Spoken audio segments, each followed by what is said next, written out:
Good evening. This is the Saco School Board meeting for March 8th, 2023, and my name is Jennifer Preble. I'm the board chair of the school board. Would you kindly join us? I'm calling the meeting to order, and would you kindly join us for the Pledge of Allegiance? I pledge allegiance to the flag of the United States of America and to the republic for which it stands, one nation, under God, indivisible, with liberty and justice for all.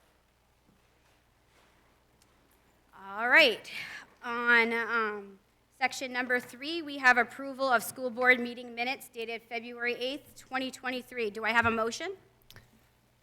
I move we approve the school board meeting minutes dated February 8th, 2023. Second. Already, school board member Truman is first. Second motion is school board member Archie. And can I have a vote? School board member Archie? Yes. I'm school board member number 2. Preble votes yes. School board member Richard? Yes. Okay. School board member LaFortune? Yes. School board member Gale? Yes. School board member Truman? Yes. School board member Johnston? Yes. Motion passes 7-0. On to adjustments for the agenda. Do we have any adjustments this evening? No adjustments. Moving on. Do we have any correspondence? Went on section 5. No correspondence. Moving on to public session. I did not see anybody sign up for public session, but please step forward and address the school board.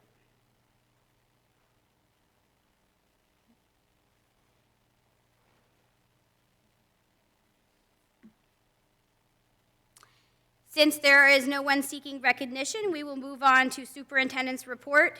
Superintendent Ray. Good evening, everybody. Few items to mention tonight. As most of you were in attendance last week, we did have our school construction meeting that occurred to talk about the site. As you know, one of the big topics is continuing to work through the process of acquiring land as part of that site process, and we are continuing to work with the seller on that piece.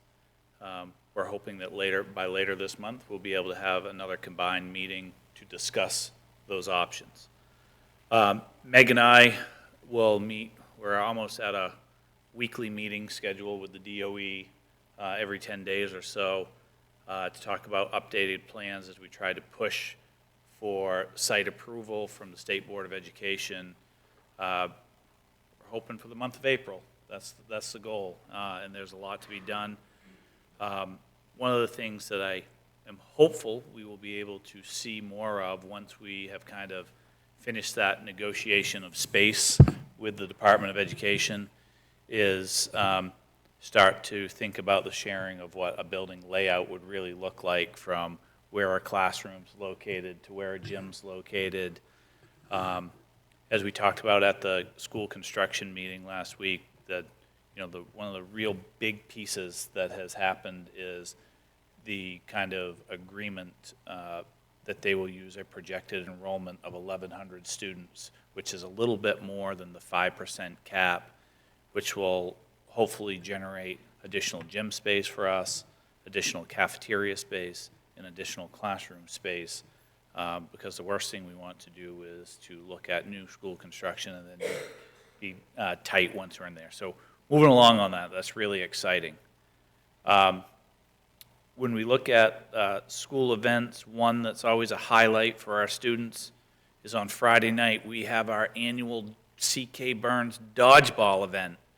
And you will see the students and the parents lined up at the middle school. Thank you, Marie, for the middle school allowing us to use that space, because that's a fun event.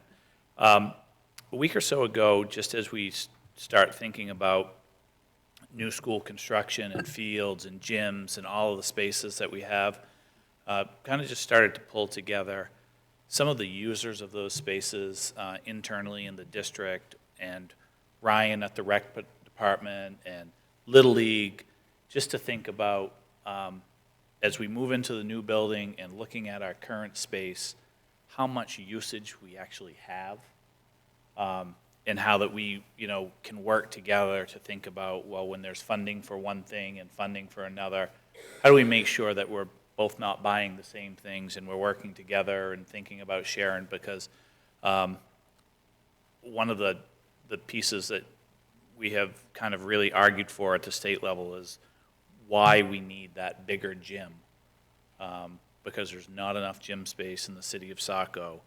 And so we've got to think about some of those items as we move forward and trying to pull that group together. Additionally, we'll be pulling together a group in the coming weeks to talk about summer school and building usage, knowing that we are on tap to have that full roof completed at the middle school, plus or minus maybe a little section that won't be completed. We're working with the construction company and Oak Point right now for the section that has the air handlers for the ventilation piece. We're trying to determine what will be the best way for that small section of roof of, should we wait a year on that section because we will be setting things up, or can we do the work to set up for the installation of the new ventilation system once that's there. Going to ask all of you, and we'll make sure that something comes out, but our SMS Unified Basketball team had their first game the other day, which is a tremendous event in our community to see our kids participating, our special education students having the opportunity to be part of a team sport. Quite an event at SMS, and we have a full slate of games for them, so I'll make sure that Jen, if you're lucky enough to send out what the schedule will be, if you can pop into a game in the near future. Just a great event to see how students rally around each other.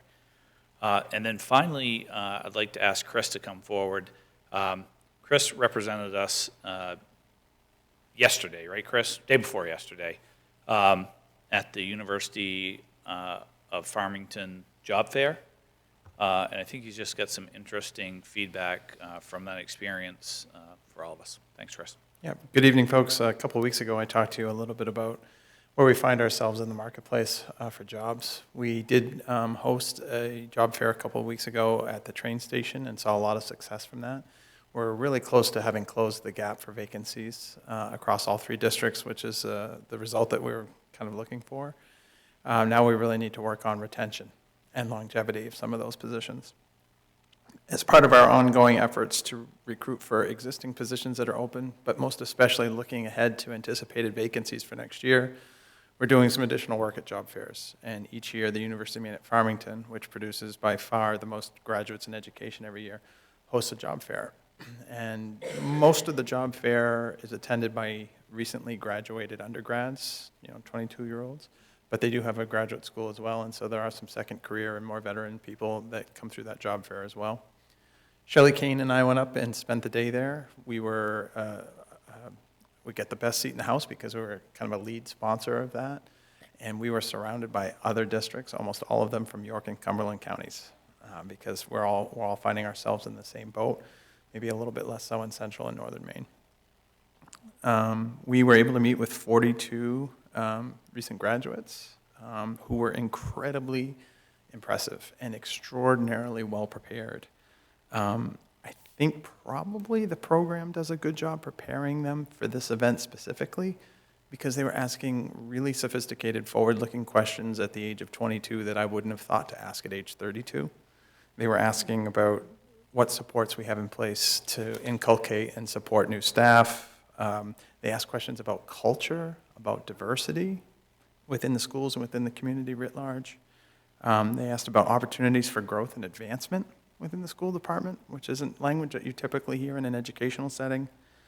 But far and away, the most frequent question that we were asked, and one for which I was unprepared and hadn't heard at last year's job fairs, either in Boston or at the University of Maine at Farmington, was, talk to me about housing. And I know that Superintendent Ray has addressed that issue with this board and with the City Council in the past. And students that we met with from Central Maine, where cost of living is a little bit less than it would be in York or Cumberland counties, who are looking to move here, were really hesitant to do so because they weren't sure what they could afford. The few cases where I talked to a student who was in central Maine or in northern Maine who was committed to moving to York or Cumberland County, they were usually tethered to a fiance who had a job at a shipyard, right? And the sentiment was, well, I can work at any school, but there's only a couple of shipyard opportunities for my husband or fiance. As our community has transformed and valuation has grown, Mr. Ray will talk more about that in just a minute, that's obviously presents us with a little bit of a housing crunch and makes it difficult for entry-level educators to be able to afford to live and work, to live in the community where they work. And I just wanted to share with you one sort of salient remark that I heard from a candidate, a recent graduate, or soon-to-be graduate, from Levant, which I know is in Maine, but I'm not sure where. Pardon me on that, but she said, and I jotted it down because I was really moved by the remark. She said, I'd like to be closer to Portland, but I graduated college to not have roommates, not to be tripled up in southern Maine. I can own a house in Levant for less money. And so I think when we think holistically about attracting, hiring, and retaining good employees, we need to be mindful that the housing situation prevents some real challenges for those employees. And I think we need to be creative as a board and as a city about ways in which we can address the affordable housing crisis in southern Maine, because those impacts trickle down to the school and the services that we're able to provide our kids each and every day.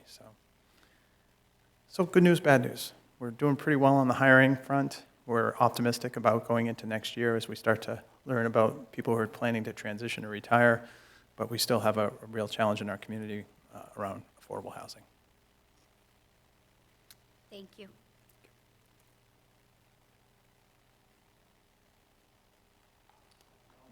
Okay. School Board Member Gale. I guess just kind of following up on that, the next time we have a joint city council meeting, perhaps we can explicitly state this to them and start building that bridge between what our needs are and what the city council can do to address that and help that, and see what their thoughts are and what proactively they're doing to help this issue for us, and identify just another point that they can hopefully use to inform their decisions. So, thanks. Thank you. Any other questions from the board? All right, moving on to Chair's report. I just wanted to report that I did add Beth Johnston to the Finance Committee. I had missed that last meeting. So, that's all I have. Does anybody have any questions from the board? All right. Moving on to staff reports. I did not see any staff reports for this evening. Are there any to report? Okay. Moving on to board subcommittee minutes. Policy and Personnel Committee meeting minutes are for 2/8/23. And there was a meeting today on March 8th of this evening at 5:30. Finance and Infrastructure Committee meeting, our next meeting is March 22nd at 4 p.m. Curriculum Committee has met on 2/27/23 and will meet again on March 27th at 4:30 p.m. Any further questions? Jen, I also believe that we were able to lock in a budget review for the 16th, correct? Next Thursday night? Is that what we were able to decide Yes, upon? I think we did from 4 to 6 next Thursday. Okay. All right. Anything else to add? All right. Moving on to old business.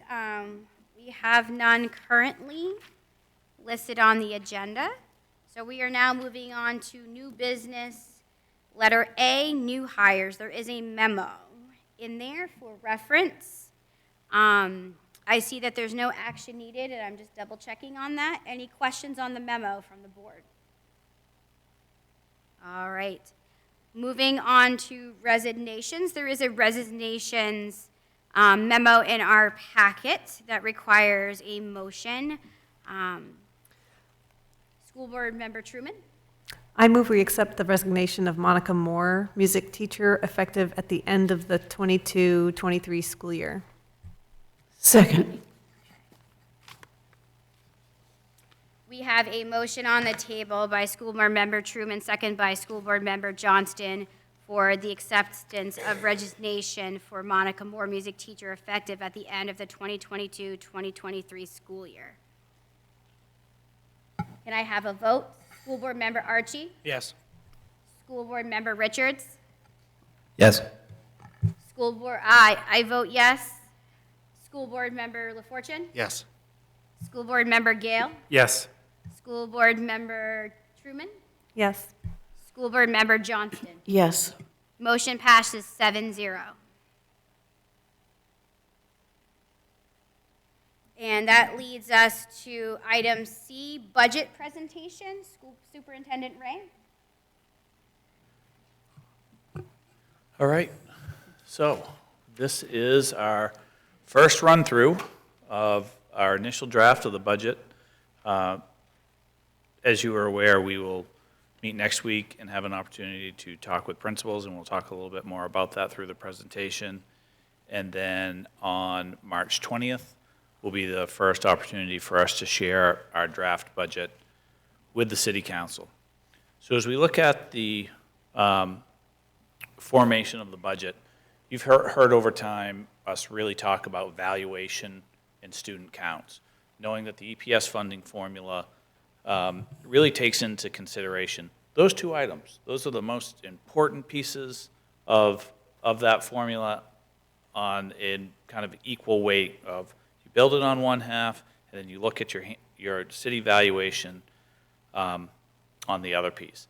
And as we talked about at the last meeting with valuation, we know that Southern Maine home prices continue to rise, city valuation continues to rise, and the state looks at valuation of your property over a 3-year average. And when you look at our current situation here in the city, over a 3-year period, our 3-year increase is 7%. State average growth is 6%. And anytime your valuation locally outpaces that of the state, that is where funding gets affected, because in the wisdom of the formula, the more valuation you have locally is the expectation that you have the ability to pay more. That may or may not be true depending on which side of the coin you sit on those situations. As we look forward and think about the FY25 budget, what we can see is that while the value of the city over a 3-year period increased $181 million, the next 3-year cycle is going to be $221 million, which means that value is continuing to grow. Now, at the same time, I've looked at the numbers very quickly, and we're going to see a much larger 3-year state increase, and we're going to talk about that a little bit more on the next slide. So when you think about the situation where will Saco outpace the state, the next slide is a situation that lists all of the municipalities in York County and looking at valuation from 2020 to 2023.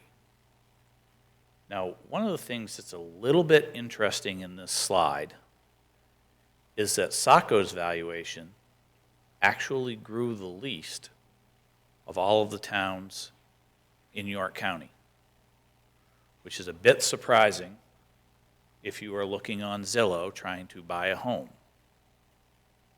So some of that's a little bit supply and demand issues. And you look at a situation where you've had, even though it is the lowest, you've got a 20% valuation increase of your municipality over a 3-year period. When you continue to look at that across the state, and you look at valuation growth, pretty much can look at York County, Cumberland County, and anywhere where you're along the coast or in a high recreational area like Bethel or the Rangeley region where there's lakes. Valuation boomed in the last 3 years in those particular regions of the state. And so that puts us at a disadvantage as we look at state funding, knowing that that expected local pay is going to be there. So that's the first half. Any questions on the valuation piece from anyone? Okay.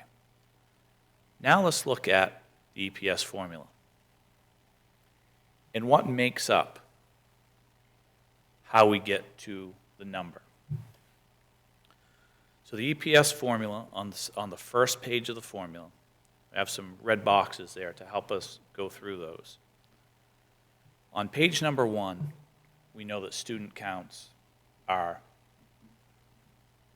the other half of the formula. And on page number 1, these are the averages of your October 1 from 2021 and October 2022 student counts, pre-K through 8. We are a pre-K through 8 system that tuitions our students out at 9 through 12. So on the front page, when they're looking at ratios and from student to teachers, they're only capturing our system pre-K through 8 and looking at those staff members. So as you move to the second part B on that, there's a box that looks at ratios. Now remember that when the EPS formula was developed approximately 20 years ago, this is what they were saying was essential programs and services, meaning that they had ratios established to say, for every 17 students in a 1 through 5 school, there should be 1 teacher. And as we go through our current staff at this level, it's EPS would say we should have 111 teachers. Our actual count is 136 teachers. And when they put a ratio together, that comes at 0.82. The next column that says SAU data in the matrix. Think of it this way. Mike Garrity's a teacher in our school department, and Mike is a beginning teacher. Step 0, no master's degree. There's a matrix in the state system that says when we add Mike to our roles as a beginning teacher, he's worth an amount of money that builds up and adds up all of the teachers in our district. One of the changes that happened in the EPS formula this year, which is one that we'll also talk about a little bit more on page 2, is that they use the matrix to match the salaries of the $40,000 minimum. So they started that matrix off with teachers step 0 being 40,000, and then, you know, Holly, if she was step 15 on a master's degree, Holly would have a different salary assigned to that. So they do that for every teacher in your district, and that's where you get an SAU EPS matrix number, which is like 7.8 million in this. Multiply that by the ratio, the 0.82, and that gives you an adjusted EPS salary. So when you look down through the matrix, according to the state, from guidance to librarians to health, ed techs, library ed techs, clerical, school administration, you look at the ratios, the formula in the matrix gives you an amount, and it gives you an amount of an adjusted EPS salary number, because what you're trying to do on the first page is build those numbers up so that you get a per pupil cost that then transfers to other calculations on page 2. So the state added some money to the matrix. Additionally, the third red box on page number 1 is the benefits that go with each teacher, technician, clerical, and school administration, which is a percentage of the salary. And an example was last year that was 19% of the salary for teachers, and as they readjusted it, it is now at 26%. The fourth box on the page is your regional index.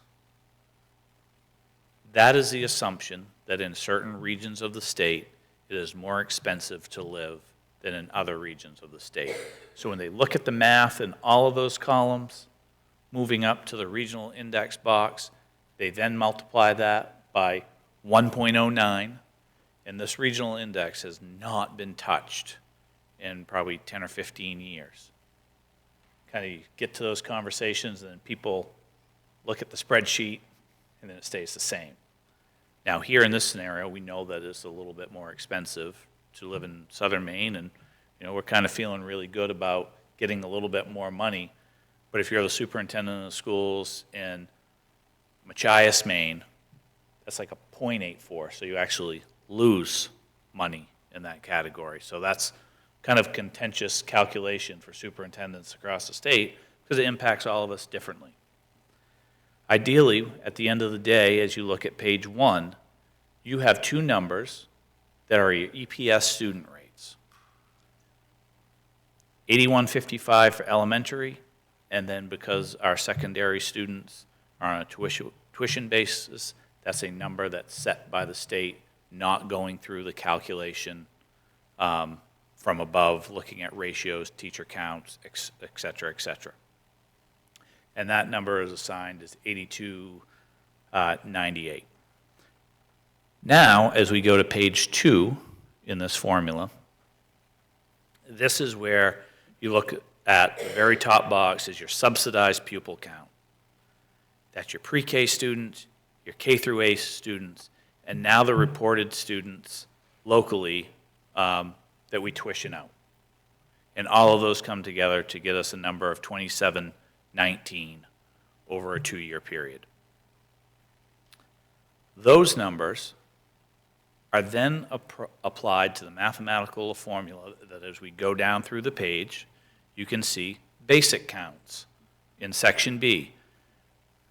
That's looking at all the students in your pre-K, multiplying that by your elementary EPS number from page 1, so on and so forth, that builds an amount of money allocation.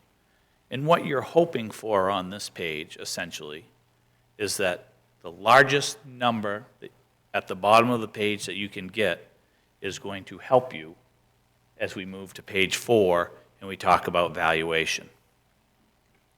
So we talked on page 1 about all of the situations. Jason, go back one more. I just got to walk through some things. On page 1, we talked about how money was added to the matrix in salary and benefits.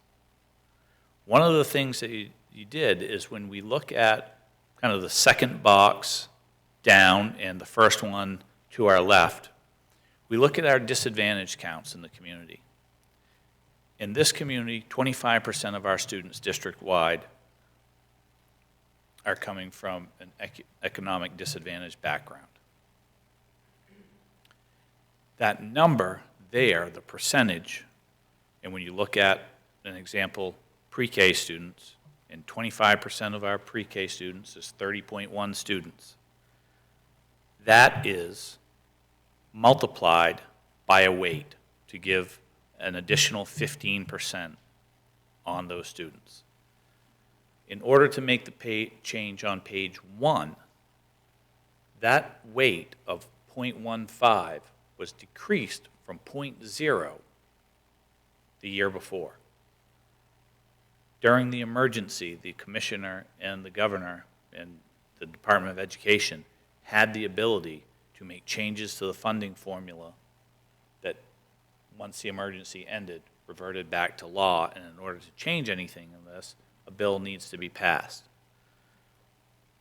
There was recently an article that was put out, and I can't remember the name of the organization, that basically gave Maine an A for effort in the amount of money that we raise as a state to put towards education, but an F for the way that we distribute that equitably to support students in a disadvantaged situation.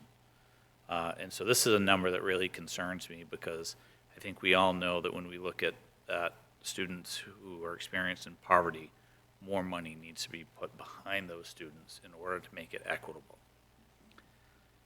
The second box in the center of the page are your ELL counts for students. And again, as you can see, there's quite an increase from the year before for our community. And we know that that's a situation that's impacted by our new neighbors that we worked through this fall in the hotel.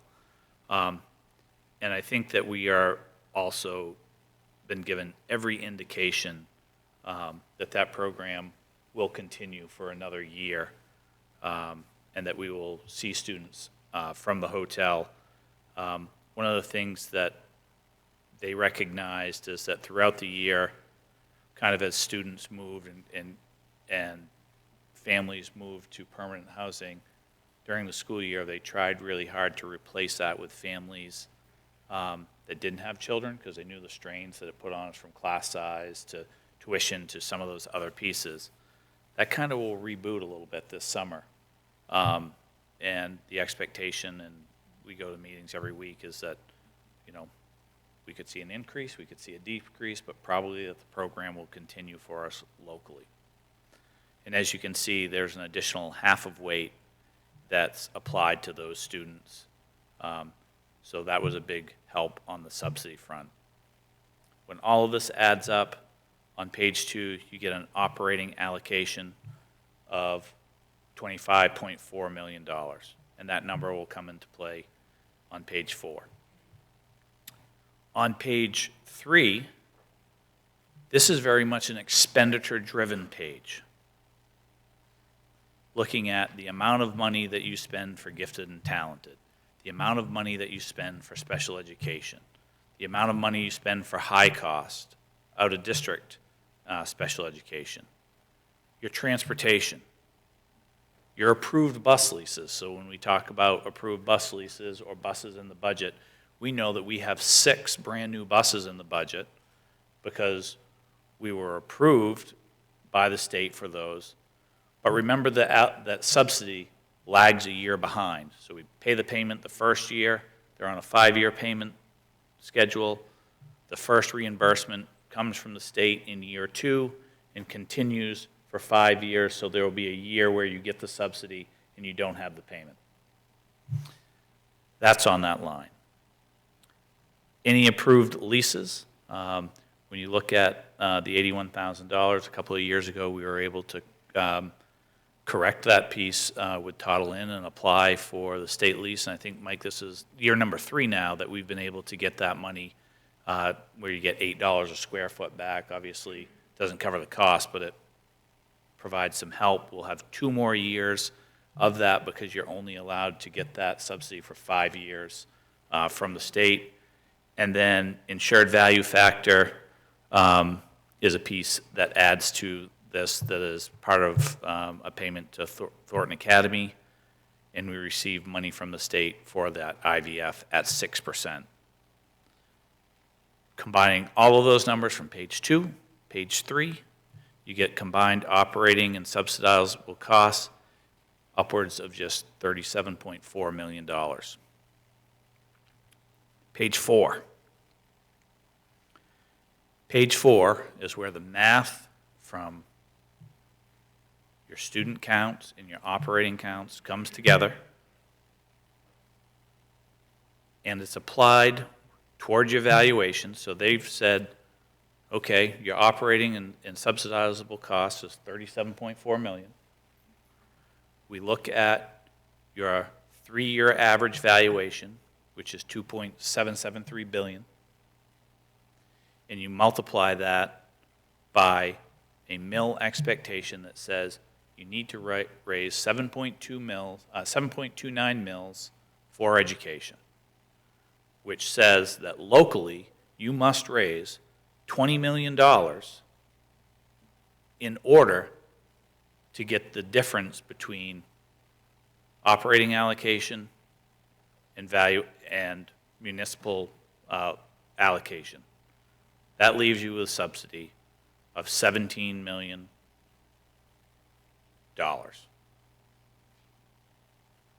Page 5, the only change to that is as part of being in a regional service center, you now get another allocation per student, which brings you another $118,000, so that your total subsidy for next year is $17,305,382.86. Your receivership is at 45%, for almost 46% state share versus local share. Just a year ago, you were at 50-50. So as that state share goes down, that means more money needs to come from the locals. Questions on that part of it? School Board Member Gale. Just a kind of a higher level question. Back on page 1 with the regional adjustment, is that it? Yes, the regional index. Yep. So I guess on slide 3, we had all the municipalities and then the valuation growth, and we were at 20%. Everybody else was higher than that. And then with that example of the more rural communities, I guess my point is that with the higher valuation, the more local property taxes, or the more local money needs to go in. When are they looking at adjusting that? Because it seems like it's almost like a double penalty, because we get the increased valuations, which the assumption is then we need to pay more. But then the more rural areas that aren't growing as fast continue to have a lower, I guess, regional adjustment index. So is that something that's too politically fraught to touch right now? Or? It's tough, because certainly everybody who's kind of getting a penalty on that's under 1 is just saying, hey, please just have it at 1. Why is this even there at all?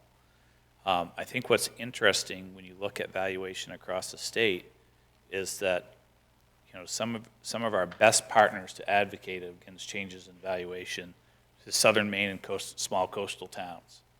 Having a conversation with the superintendent in Lubec, where Lubec is basically nobody moving to town unless you just bought a second home on the water, and it's way cheaper in Lubec than it is in Southern Maine. They lost like $200,000, and for a community that has like 80 to 90% of their students economically disadvantaged, that's a tough. So we will begin to have those conversations. It's hard to get any movement on it because, again, the person over here, it impacts everybody so differently. I don't know. They usually work with a couple of different firms that will study EPS. We're really pushing now that there needs to be a 20-year review of this, but that will take an active legislature, not just a review cycle. Because that mechanism is the thing that helps mitigate the valuation increase. Yes. Right? Yeah. Okay. Let's put it this way. It helps, combined with student numbers, and at the same time, what becomes interesting in this piece is we know that the state of Maine is shrinking, student-wise. I mean, that's happening across the state. I think there was a point like 8,000 students a couple of years ago left the system. So it helps offset that piece, but as you lose students in the way the formula looks, it's not nearly as valuable as doing something over on the valuation side of things. Any other questions for Superintendent Ray? Okay. Next slide. So the next slide is a very informational slide for us. And this looks at, in school departments, you have 11 different cost centers. And what I've done is I've pulled 2 cost centers out of this. One of them being debt service, because debt service comes in 2 or 3 different forms. One, local option, where you've, as a group, raised your hands and say, hey, we're going to add to our buildings, or state funding. So in a couple of years, when we have a new school built and subsidies starting to roll in, even though a lot of that debt will be paid for in the formula by the state, it's going to look like you have this huge debt service number that's a little bit artificial.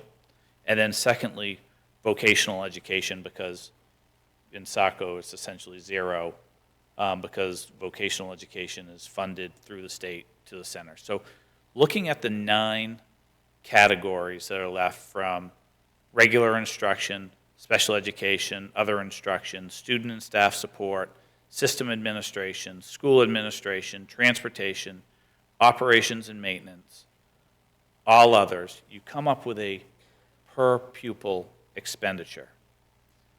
Now, what makes it a little bit difficult for us to, you can look at the total number, and that the total number is a total number, but when you look at categories, because tuition payment is a regular education expense, it inflates Saco's number more than what it would in another district, because within that tuition payment would be things like system administration, because TA has administration. It has facilities to take care of. So when you look across the 9 lines, it doesn't necessarily break up in the right places. It's the same thing in Dayton where we pay tuition. You kind of have an inflated regular instruction cost than you would have if that was spread as one system throughout. But the bottom line is, when you look at the end, per Saco student, we are currently spending slightly above the state average per student and just lower versus the southern Maine communities. We look at our disadvantage rates, we look at our state share that is on that page so that you can see what comparatively to each community, what we're like. Questions on that piece? School Board Member Gale?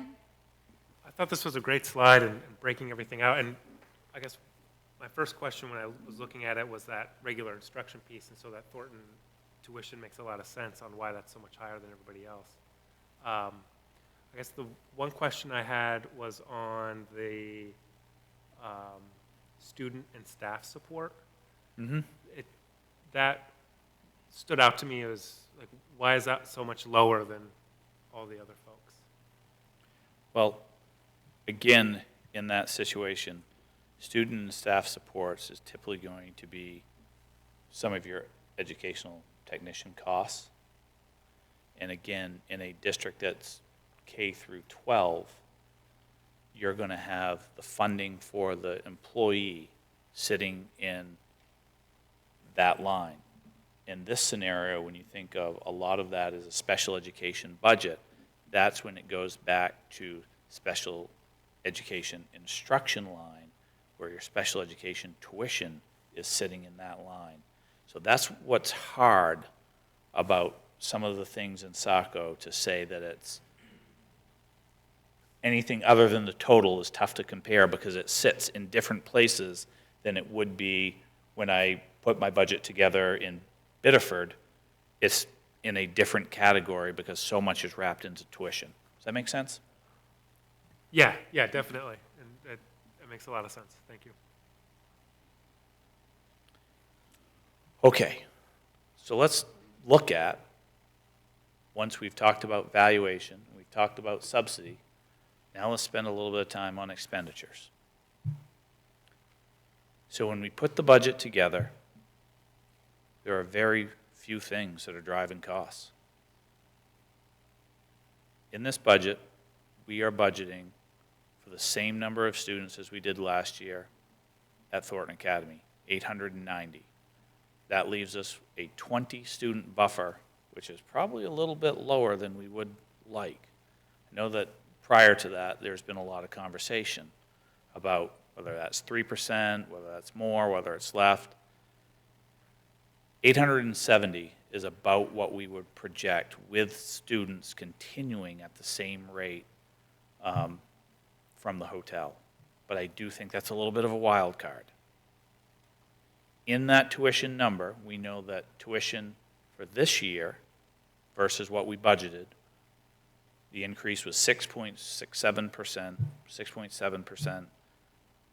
We have put a 5% increase this year, which is 2 percentage points higher than last year. We know we didn't have enough. What concerns me as we look at MAT, one of the factors that they use for MAT is inflation rate, and that is a 2-year average that they put in there. And when we looked at the calculation for the 2-year average, it was 3.99 based off the figure that we had this year. I worry a little bit about whether 5% is going to be enough, because I don't know that the 2-year average will be as low as 3.99. That's a little bit of a worry for us. All the positions that we had budgeted last year are currently in the budget. Plus, we didn't have budgeted 2.5 ELL positions that we needed to add over the summertime. 1 at Young School, 1 at Burns School, and a half position at Thornton Academy. We are examining our special ed population, looking at caseloads across York County, and making sure that we allocate special education staff across the district based off where the numbers are. We are looking at a small purchase of a safety software program that we've talked about that's like $10,000 as a communication tool during an emergency. We have decreased capital expenditures at this point by $500,000 because we know that last year we worked really great with the council, and the council was super generous to fund additional desks and painting at SMS, and some of that work has been completed. We still in this budget have over $600,000 for capital improvements so that we can make sure that the roof gets done and some other items at SMS. When we look at equity throughout our district, I think as a board and as others know, feel very passionate about the opportunities that we provide to kids, and that financial backing from families should not play into that. We also have PTOs that do a whole lot of fundraising, which again is, we're lucky to have them, but we've initially put money in there in this budget at all of our schools for experiences for children to make sure that financial support from home is not a barrier for any kid to participate in any activity. And we also have 6 one-year payments of a bus lease in that. Certainly there are other considerations that we'll take into account throughout this budget process, and that's the enrollment of our new neighbors, capital improvements of what we want to accomplish at SMS and throughout the district, and how we plan for that transition from our current structure to other structures, making sure that we take care of and improve the one building that we know will still be part of our system. Examining our relationships between the current positions and those when we enter the new school. We know that probably not every single position that we have will match the formula for a building of a new school. That's going to be a difficult piece. We know that when you combine schools, you naturally tend to pick up some efficiencies. Looking at our special education out of district costs. Looking at fuel and energy, and today, just this afternoon or this morning, we received the email of what the new fuel prices will be on the bid, and Jason and I will have to, and Mike will have to go back in and say, dollar for dollar, we guesstimated what it might be and adjust those, which will be, plus or minus a few $1,000s. Health insurance increase at this point in time, we have 10% in. We know that our experience rating is extremely high. But as we did have changeover in positions, there were some changes in health insurance, whether people went from full family to single and vice versa, looking at how that will impact us. Construction projects, equity and staff assignments, and just continuing to refine this budget throughout the spring as we get to a number. You boil all of that down, and on the other side, you can see where the cost drivers are. Tuition, salary increases, benefit increases, and main PERS increased $100,000, and health insurance changes. And 2.5 positions for ELL. That's it. I mean, it's somewhat that simple. And we can spend our time looking at pencils and paper clips and not get there. The next slide is just looking at current enrollments throughout the months and is informational. And then the following side is just looking at where your costs sit. And when you look at, in this scenario, that 82% of your budget, plus 5% for special education tuition, 9 through 12, 87% of your budget is salaries, benefits, and tuition dollars. Not a lot left to look at. All of us, when we think about, I think one of the things that we tend to think about in school departments is when we talk about benefits and insurance and whatnot, we think of the healthcare side of things. But when you also look at liabilities insurances and those places, those are places that if you've checked your home insurance bill, you're seeing a tick up. All of these areas are increasing. So that brings us to the revenue page.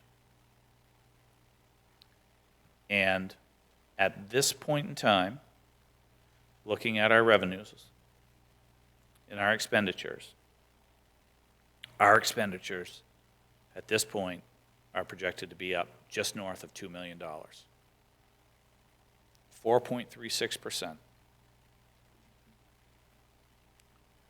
the end of the day, a lot of things have gone up 4%.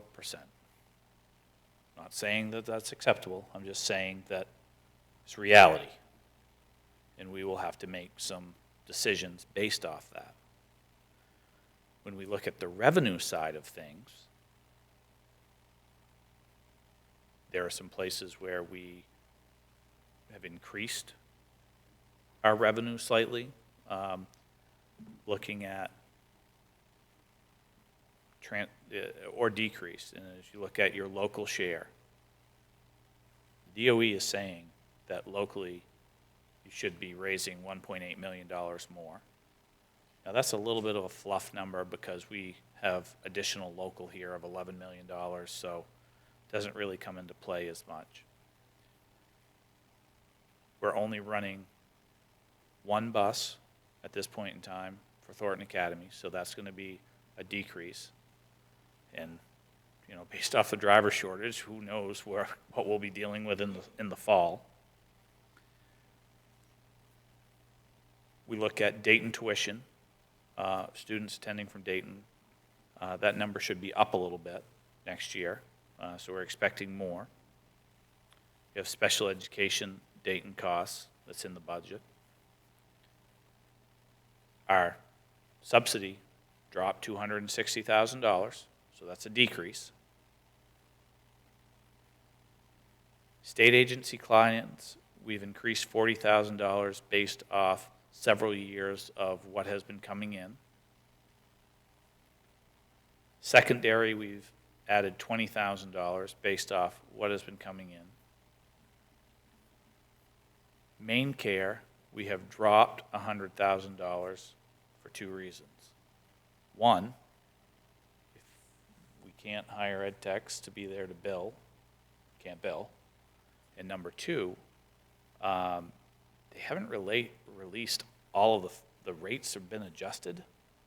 And so based off what we've received, they've been holding back payments, and I want to see where we get to and what pace we're on this year before having any comfort putting that back in. We had fund balance left from last year.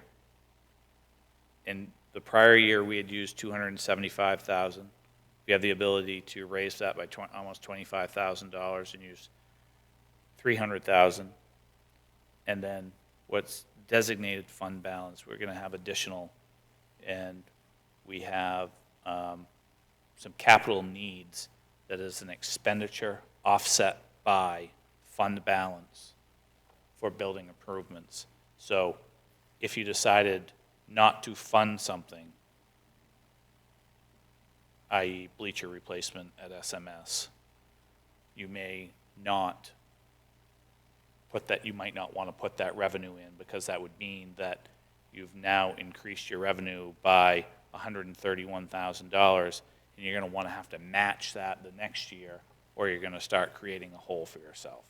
So those are some things that when we start talking details of, each line item that's in there, one of those items is looking at the bleachers at SMS, their original bleachers. They're the wooden bleachers that employees go and flip up the bottom and try to pull out, that tend to lead to possible workplace injuries. So that just hits you in another pocket. So at the end of the day, when you look at all of these pieces, knowing that we lost $260,000 in state aid, you have a tax request at this point in time of $2.2 million, and that being our starting point moving forward. Questions?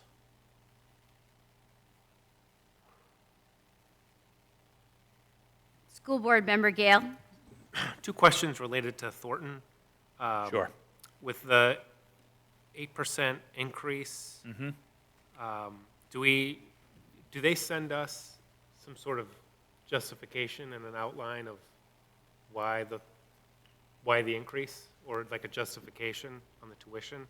Well, it's pretty much just a mathematical computation that's sent to us by the state. So in December, the state will send us the rate, what the new rate is, which, again, you're predicting for a rate, which not the best way to do it, I don't think, but they'll set MAT. MAT will be number of students times 7% IVF. So whatever that first number is, changes your IVF number to a calculation of what the increase would be. So it has no reflection of what an actual tuition payment from a student to go to Thornton is. It's all based on the state formula. State calculation. And is there, just ballpark, do we know, is that, how close that is to the actual tuition costs? Yeah, I can't answer that question.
Gotcha. That's really helpful. I guess I didn't quite connect the dot there with the state formula for tuition payment versus the actual general tuition payment is to Thornton. One other two last questions here. And then on Thornton, could you just remind me on the half a position for the ELL student, teacher?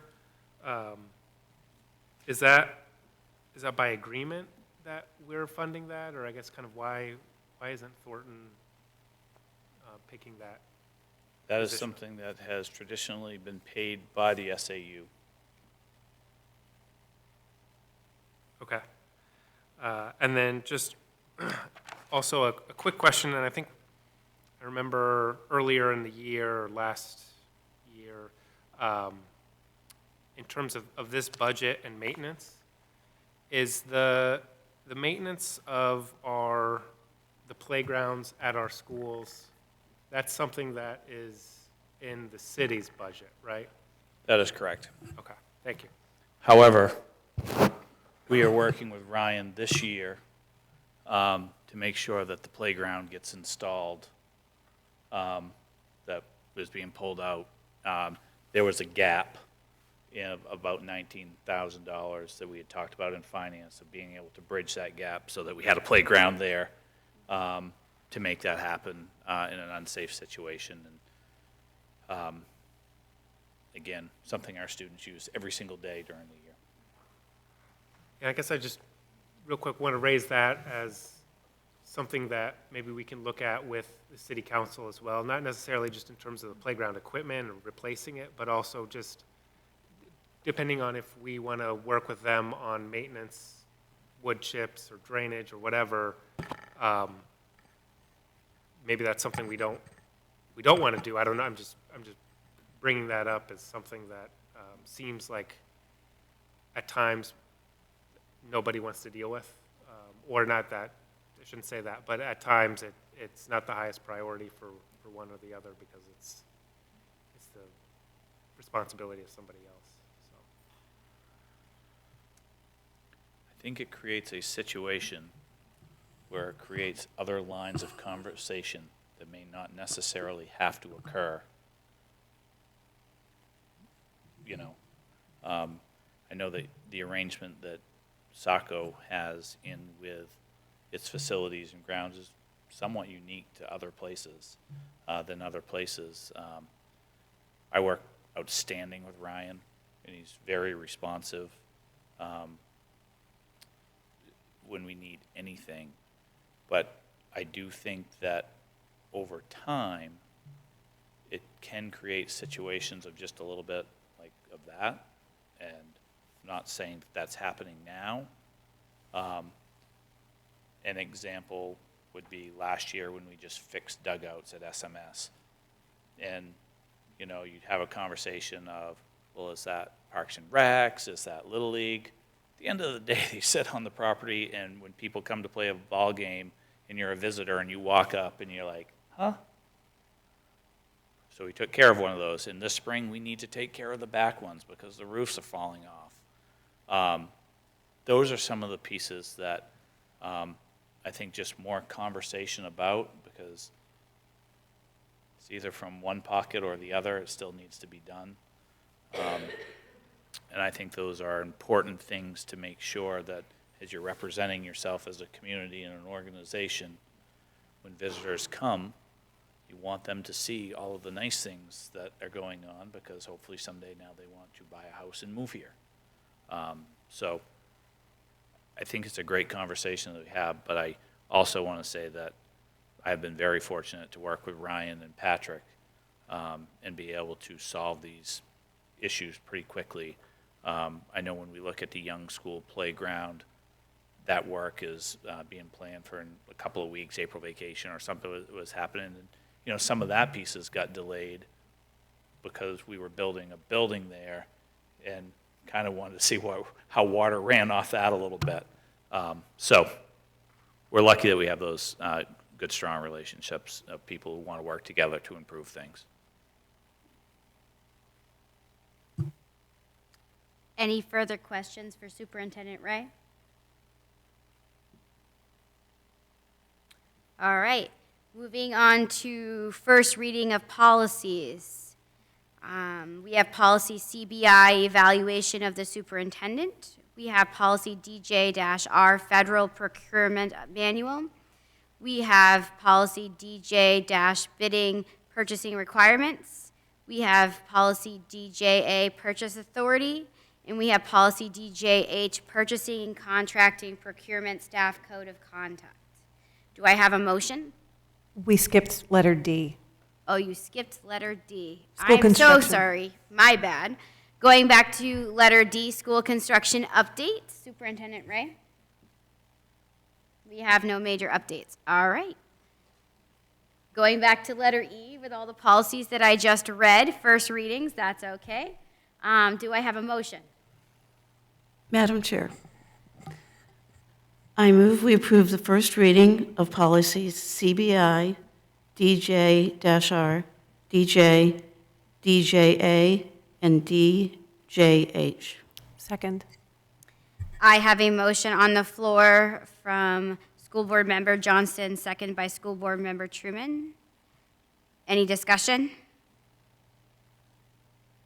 All right, first roll call vote. School Board Member Archie? Yes. School Board Member Richard? Yes. I vote yes myself. School Board Member LaFortune? Yes. School Board Member Gale? Yes. School Board Member Truman? Yes. School Board Member Johnston? Yes. Motion passes 7-0. All right. Now we're on to letter F, second reading of policies. We have policy DKC, travel expense reimbursement. We have policy DD, grants. We have policy DI, fiscal accounting and reporting. We have policy DIDA, fixed assets. We have policy DC, use of credit cards. Policy DN, school property deposition.